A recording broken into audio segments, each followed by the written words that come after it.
We're going to start the webinar in about 4 minutes, allow some more folks to show up, so thank you for your patience.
For those of us who have just joined, we'll start the webinar in about 2 minutes.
It is the top of the hour, but we're just going to give folks a couple more minutes to join us.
All right, we're going to go ahead and get started now.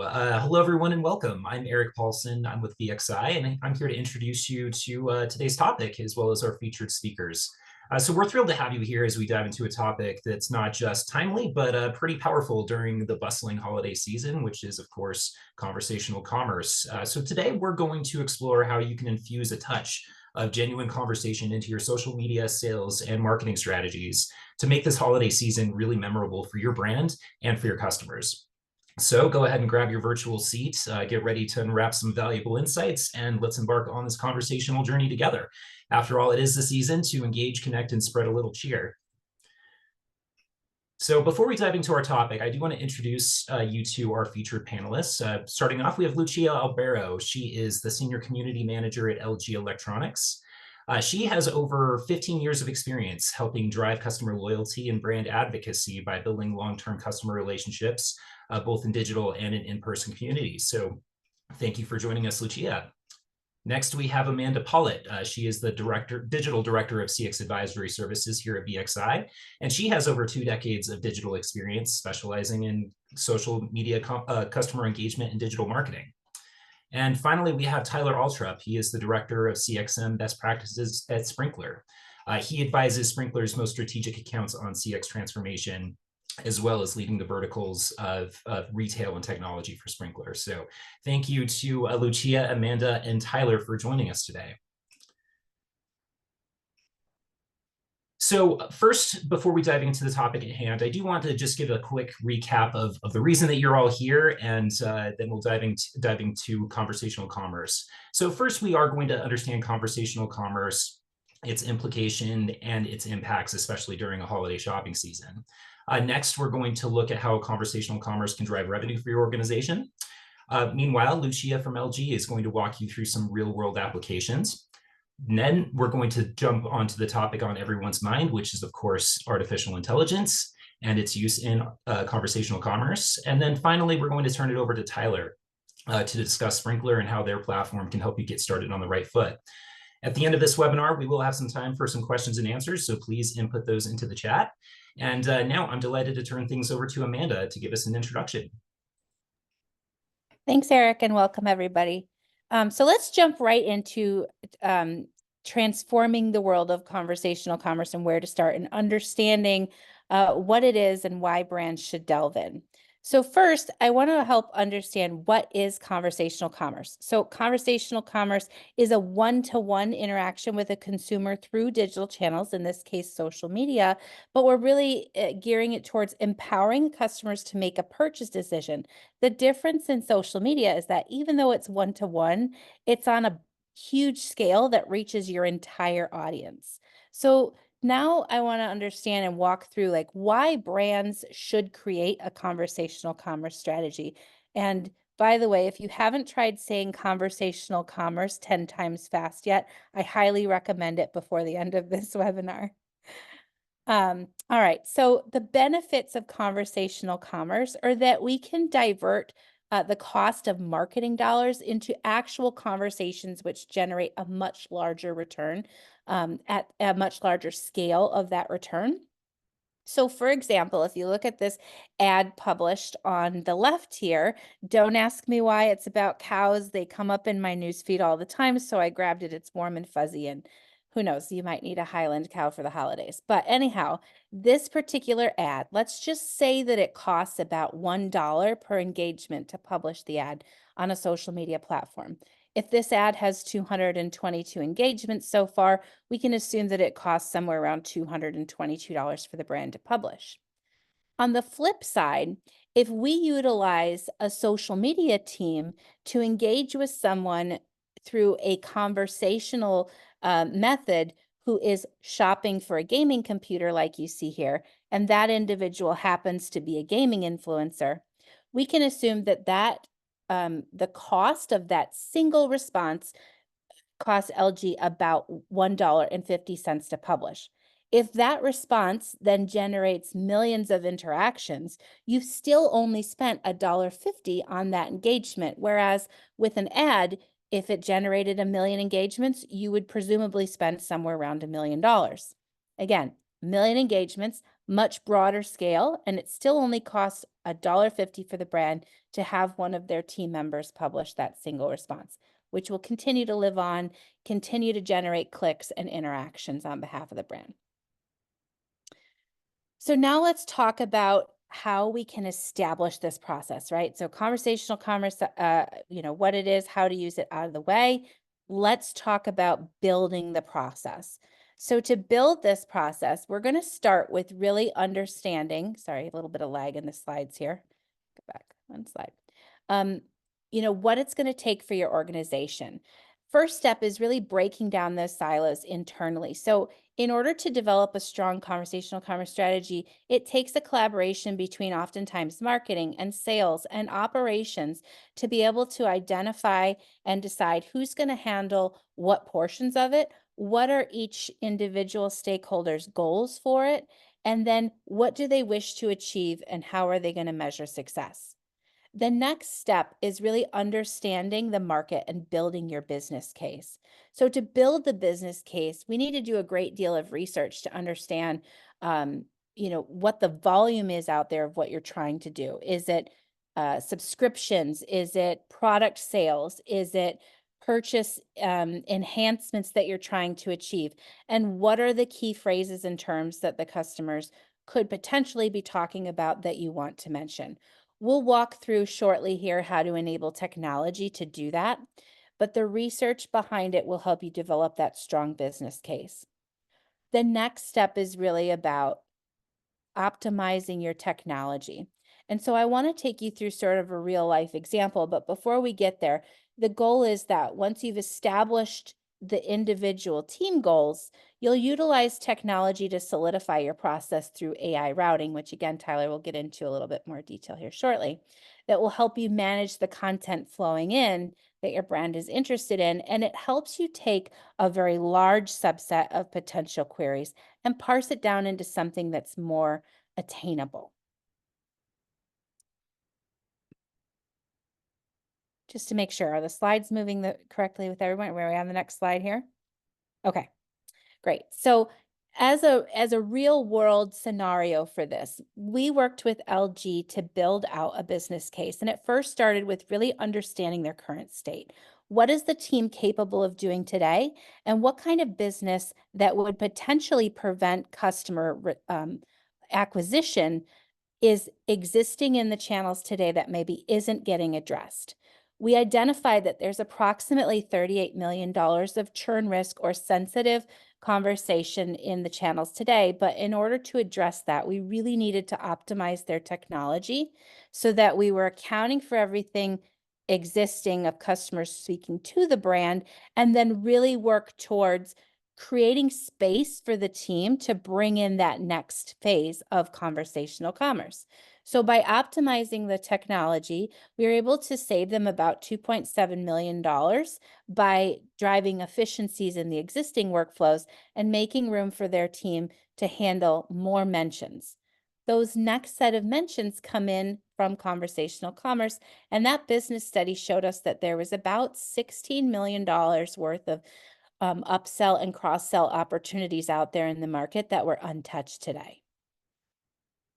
So before I hand it over to Lucia, we want to go through a little bit of what that meant for the brand. So if there's this selling opportunity on the table, how is the brand going to really sort through that and make a decision whether or not they should proceed with a conversational commerce strategy today, and which categories were going to be most effective to them? So we've broken it down into 4 of their top categories. Lucia will take you through what that looks like. Yep. So we've done some research and realized that if we didn't tap into conversational commerce through Sprinklr, we're missing a huge revenue pool. So in the last 4 months, we really listened to conversations across our 4 top categories. And for TV, for instance, over 14,000 conversations happened about people saying that they were in a market for a new TV. So we'll just say that they were $500, which we know our new OLEDs are not. That could be missing a pool of $7.8 million. Our washing machines, there is over 3.1 thousand conversations happening with people saying that they were interested in new washing machines. So we'll just say that the washing machines were $1,000 each. That equals a revenue pool of 6.1 million. So combined with across all four categories, this leads to close to 18 million worth of sales.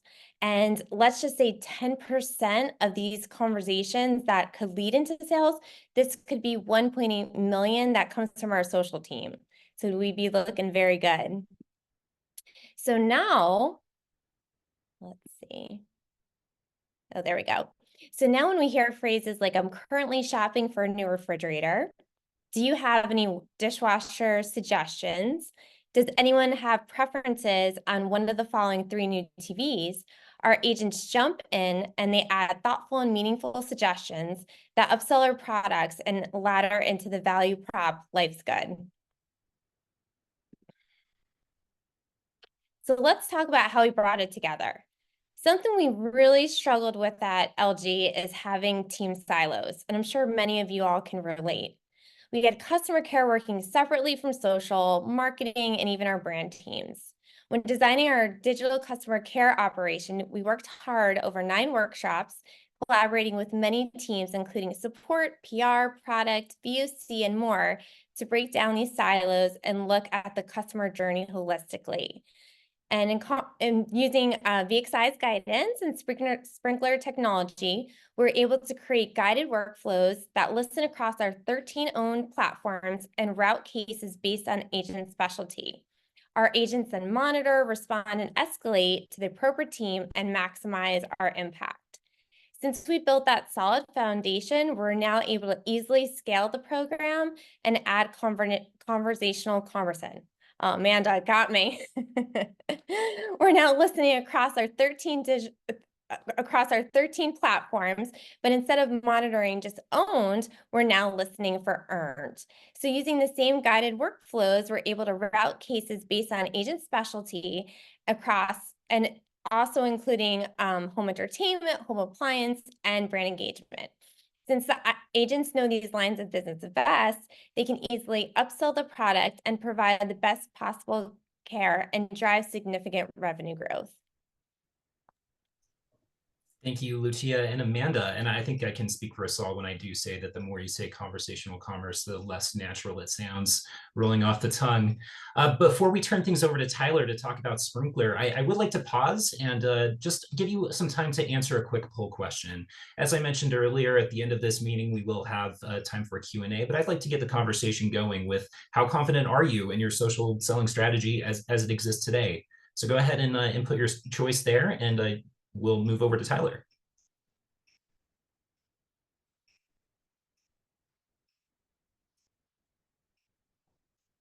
All right. Eric, should we give folks a moment, or are we ready to roll? Yeah, let's give people another 10 or 15 seconds, and then Sure let's move on from there.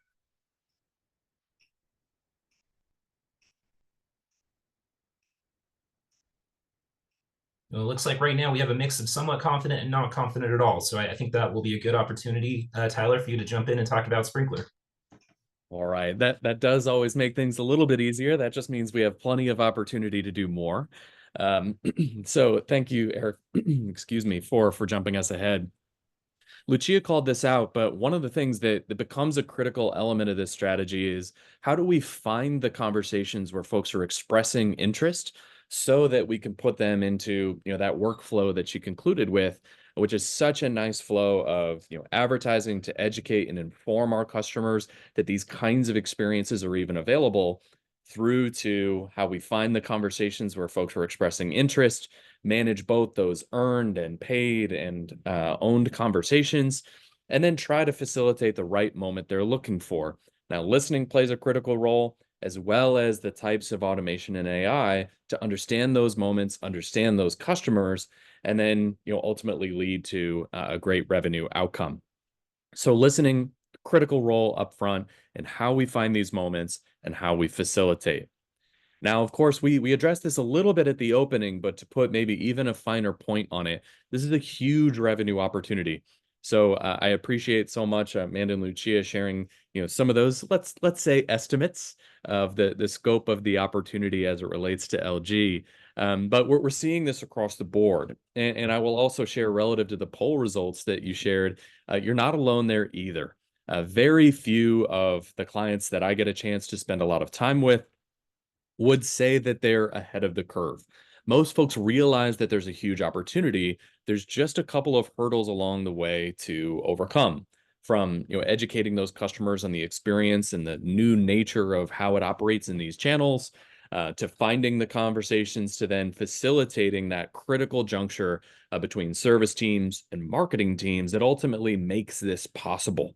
So there's an enormous market opportunity, and still, frankly, an opportunity for all of you that are joining us here today, to be first movers in the space and realize the opportunity and the growth that is available.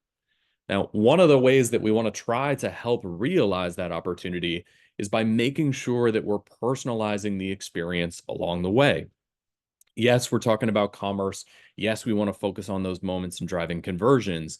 But part of the way that we need to do that, and do that very authentically, is by having better intelligence about our customers, the products and categories that they're interested in, and the types of conversations that they want to have. Now, I was meeting with one of our big box retail clients, and they said something that I'll never forget. They said that we think this is something that we want to use for mattresses, but not for mustard.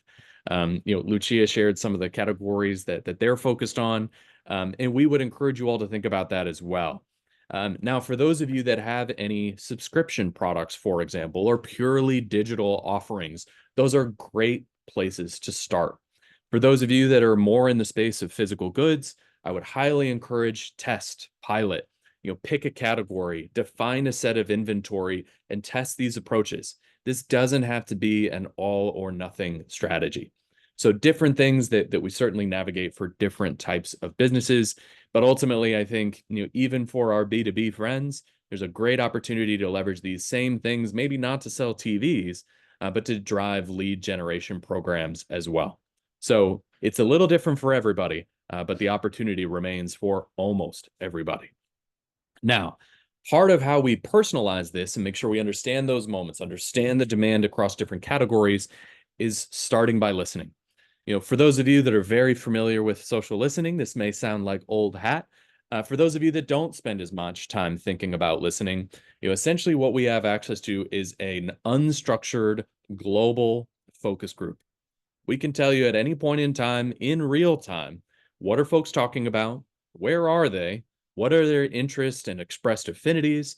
And then layer more intelligence on top of them. So some of those things, as we see this sample here, they might just start with attributes, demographics, interests, affinities. Then we can start to move on. Beyond those basics, I can start to capture what we would call an events layer. What have you traveled recently? What are you invested in? What are the things that you've done? Then as we move beyond events and attributes, I can start to layer even more on top of these things, those signals. Now, I won't ask for the show of hands, but if I had you all in a room with me, I would probably say, how many of you have talked about a relationship? How many have expressed excitement that you were able to buy a home or moved into a great new apartment?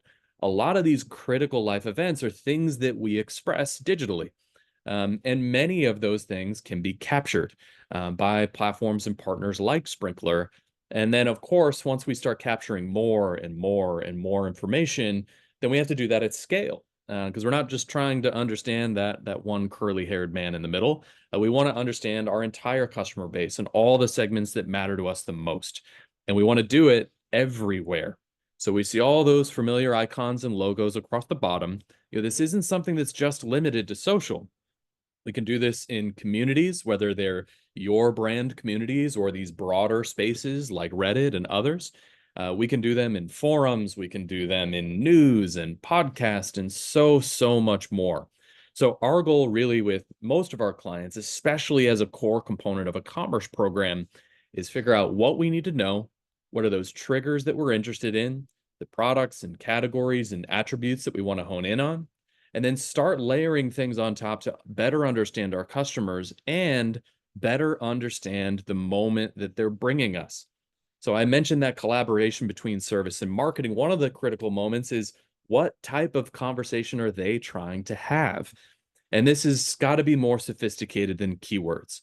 So this is something we've been doing for years with some pretty advanced machine learning that helps us understand at a high level, is this a moment that's engageable or not? Is it spam, nonsense, or noise? Let's set those aside. Now, once we understand whether it's engageable, do we understand what it is? Is it expressing an interest in a purchasing conversation, or they're evaluating options still? Is it a simple question they may have?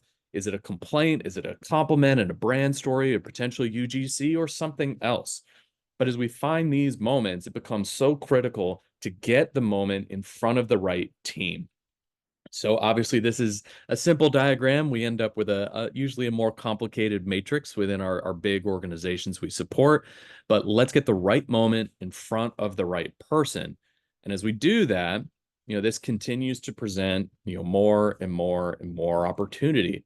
Now, what I'm sharing here is ultimately a simple flow that comes from, how we capture those moments, what we're listening for, where and how we engage, and then how we facilitate that purchase. And even within the purchase environment across a lot of those channels that we saw those logos for previously, the experience is quite different. A lot of our clients, for example, will get started on this journey with live chat.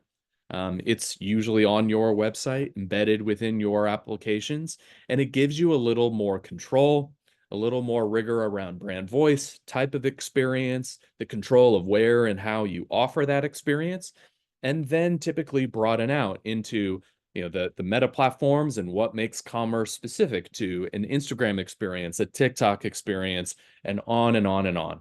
Each of these spaces operates differently. We have different levels of control, different ability to find and understand those customers and moments. And so one of the ways that we could get started, find these moments we can listen to, facilitate through to a purchase, identify and prove the opportunity that's available, and then continue to scale for opportunities that might not come from listening. They might come from a paid campaign. They might come as a result of some of your organic and owned marketing strategies. There's different flows for different types of experiences. Now, as we move along this, there's several different things I would encourage you to keep in mind. And I hope it's refreshing that, the 6 elements you see here aren't increasing amounts of Sprinklr. Yes, technology is important. But before you worry about the partner that you select or the technology you believe in, it's so critical to get some of these organizational pieces right. How well aligned are our stakeholders? Ultimately, our service friends have the scale of the agents and staff required to make these programs real, but marketing probably owns the revenue goal and has access to the ad dollars that are going to be a critical part of this as well. So how do we make sure that those folks are well aligned, understand the scope and size of the market opportunity as it exists today? How many folks are expressing interest in purchase, about which products, which categories, which attributes? We can use these things to start to build the business case, then decide what is going to be the right platform and channel for us to start with, the right technology provider, the right services partner that might be a part of this as well. Begin to launch and test, measure what works and what doesn't, and then begin to scale those things so that we can drive success over time. It's these organizational pieces, which I'm sure you've heard this in other programs and other scenarios beyond just commerce. But these things are critical to make sure that whatever technology you select becomes a successful program. So as we transition again, one of the polls we were interested in is, for those of you that are exploring commerce today, for how many of you is listening a critical part of that conversation to be able to find those people, find those moments, understand both deeply, and then try and facilitate a buying experience. Fantastic. Thank you so much, Tyler.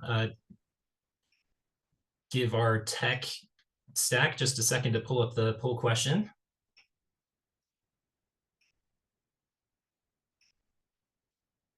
Let's take 10 or 15 seconds and input your choice here before we wrap up with some final thoughts.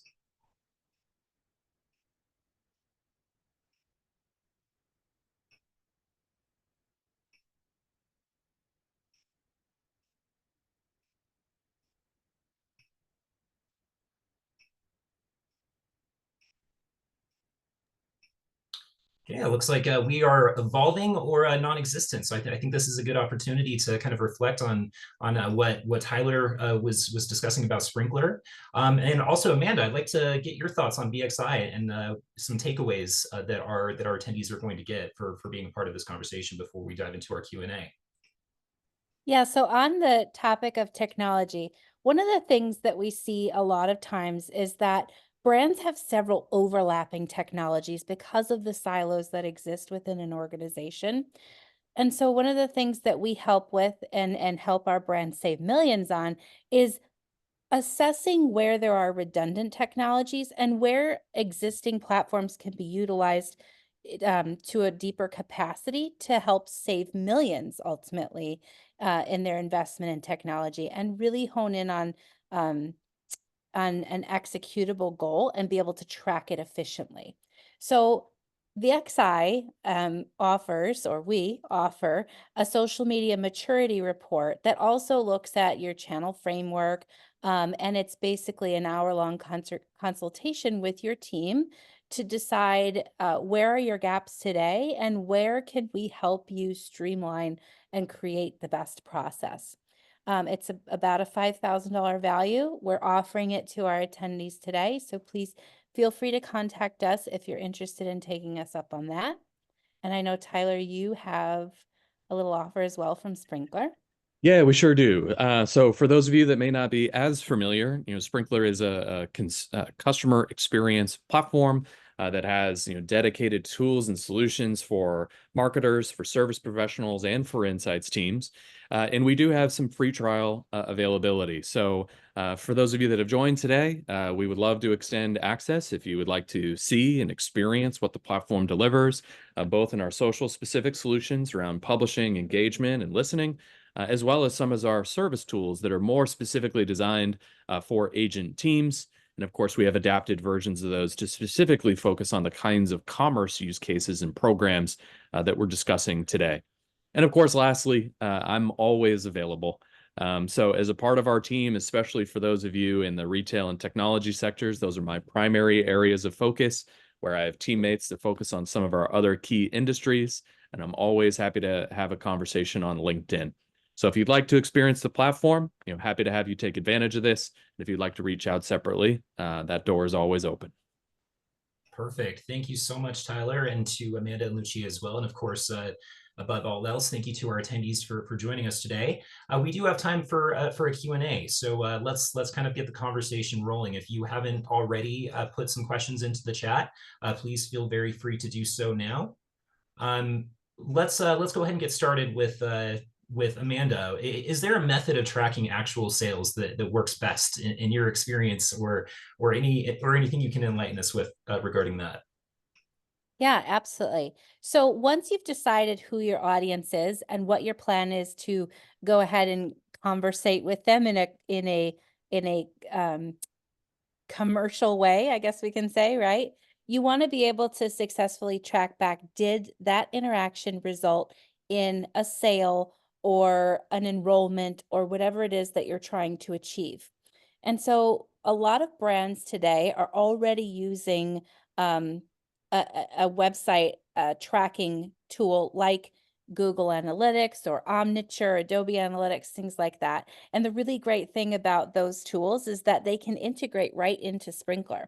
So we can actually track back in the instance of LG, where we upsell a potential TV or a gaming monitor, like you saw in that first example. Did someone click on that link, and did that link result in an actual purchase? And how many times did it result in a purchase? So because, again, you're sharing it out to a broader audience, not just one person, you have the potential to try to gain one sale and end up gaining 20 sales, for example. So then we're quantifying the value of the dollar amount of those sales, and we can report it out directly in Sprinklr, which is really, really convenient, and it gives you a really attainable way to see whether or not your strategy is working. Yeah, Amanda, I appreciate that plug. I would say, that the incorporating your web tracking, connecting that to your commerce platforms, of course, a very smart approach. For those of you that express you're just getting started, I would say even get started with these platforms, simple trackable links that you're sharing with customers in live chat, Could even be as simple as Bitly. And then if you're exploring some of these other social platforms, taking advantage of things like link in bio on Facebook or Instagram or TikTok, these are simple ways to get started, even before you're trying to do analytics at scale, where I think a lot of Amanda's suggestions are spot on. Lucia, earlier you kind of spoke to the social listening opportunities based on specific products. What about for brands that are maybe having trouble narrowing down listening content to find selling opportunities? Can you speak a little to that, or if Amanda, you'd like to jump in and take that one? That's totally fine. Yeah, absolutely. And I think that's one of the critical pieces of breaking down the silos. What are our goals as a company? I feel like before, we had a lot of these conversations, everyone was just working in their unique teams, having their own goals. What products are they trying to push forward? What conversations are we trying to have? But when you really break that down and say, okay, what are the company objectives? That's when we can peel back the layers and really, help us listen better, because you do find what you seek.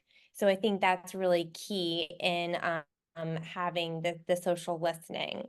And just knowing, obviously, for us, really, our key categories: home entertainment, home appliance, and then breaking it down also on the brand side of things too is helpful.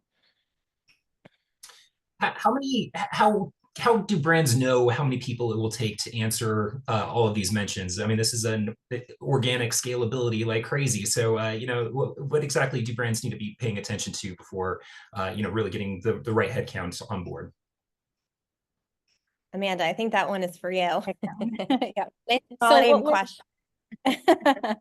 So what we're really looking at first is how efficient is your team today in channel with handling the volumes that are critical to a brand, like customer retention, before we try to focus on customer acquisition.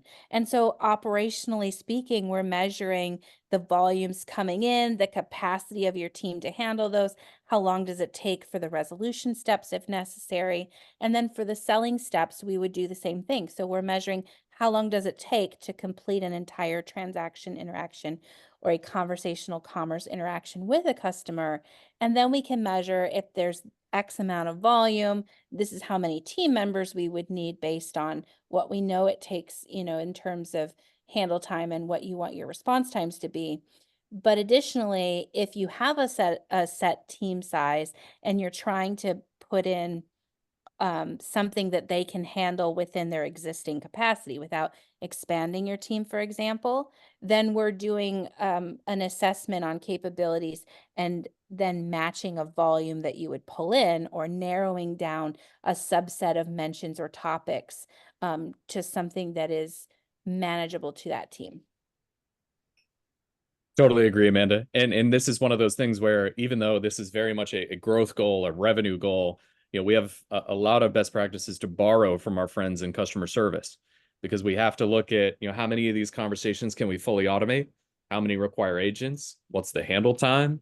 What's our customer satisfaction with those conversations? So there's a lot of opportunities for collaboration and learning between those two functions to make this happen. Fantastic. Well, Amanda, Lucia, Tyler, any final thoughts? My only advice is pick a place, test, experiment, get started. Like, don't let this be an analysis paralysis kind of moment. You can probably get started on this without technology partners. And as you look to scale, that becomes increasingly important. But identify that key category, that key segment, that key area of demand that we can help you measure up front, and just get started would be my advice. Yep. And then from my standpoint, really the only thing I would add to that is working with your organization and understanding, again, what technology exists today, where are the gaps, right, before you make any new purchases, because we don't want to see redundancies. And then also understanding, what is the goal? What are you trying to accomplish? If you're in the hotel business, do you want to get X number of rooms booked per week or per day. If you are in a subscription-based business, is the goal to achieve X number of subscriptions per week or upgrades to the subscriptions? That'll really help you start to think about where you need to focus that one item or those couple items to research. And again, as we mentioned before, VXI is here to do this research for you, and as well as Sprinklr. So please reach out to us if there's any questions or support needs that you might have. Fantastic. Okay, well, I would just like to reiterate my thanks to our panelists and, of course, to our attendees today. Please keep an eye out on your inbox for a follow-up email regarding the offer that Amanda alluded to earlier. So thank you all. I hope that everyone has a nice, safe, and healthy holiday season.